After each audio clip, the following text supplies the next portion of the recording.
যে যেই সন্তান পৃথিবীতে ভালো জায়গায় দাঁড়াতে পারেনি, চাকরি পায়নি, ব্যবসায় লস খেয়েছে বা খুব ভালো জায়গায় নেই, কিন্তু সন্তান বাবা মায়ের দোয়া পেয়েছে, আশীর্বাদ পেয়েছে, সেই সন্তান জীবনে খারাপ থাকে না। পৃথিবীর একটি সন্তানকে আপনি দেখাতে পারবেন না যে বাবা মার দোয়া আশীর্বাদ পায়নি অথচ ভালো জায়গায় আছে। কেউ নেই, কেউ নেই, কেউ নেই। আপনি বলবেন যে আদি ভাই আছে 14 তলা বাড়ি ওনার, 14 তলা বাড়ি, হ্যাঁ আছে 14 তলা বাড়ি, কিন্তু খাটে শুতে পারেন, নিচে স্পন্ডালাইটিসের ব্যথা। আপনি বলবেন আছে 7টা গাড়ি, ও 7টা গাড়ি আছে, হুইল চেয়ারে শুয়ে থাকে, হুইল চেয়ারে বসে থাকে।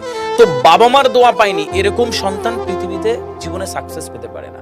আফজল ভাইয়া, সমস্যা হচ্ছে ভারতীয় উপমহাদেশে বা আমাদের এই উপমহাদেশে আমাদের সমস্যা হচ্ছে যে আমরা বলি পড়ো, আমরা পড়ি, মানে মোরাল এডুকেশন কি, নৈতিক শিক্ষাটাকে আমরা খুব একটা তাদের দিই না। বাবা মার দোয়া ব্যতীত বড় হওয়া যায় না। পৃথিবীতে আল্লাহ সুবহানাহু ওয়া তাআলার পরে সব থেকে বেশি দোয়া যে দিতে পারে তার সন্তানের জন্য, সেটা হচ্ছে তার বাবা মা। তো বাবা মার দোয়া আশীর্বাদ যেমন দিতে হবে, সন্তানকেও ঠিক ওরকমভাবে ব্যবহার করতে হবে। এই দুটোর সাথে যখন তার একাডেমিক কোয়ালিফিকেশন বা ট্যালেন্ট যুক্ত হয়ে যাবে, সে পৃথিবীতে রাজ করতে থাকবে। আর এভাবে পৃথিবীতে সে রাজত্ব করে, সে আস্তে আস্তে যোগ্য হয়ে ওঠে। বাবা কি মা কি বুঝতে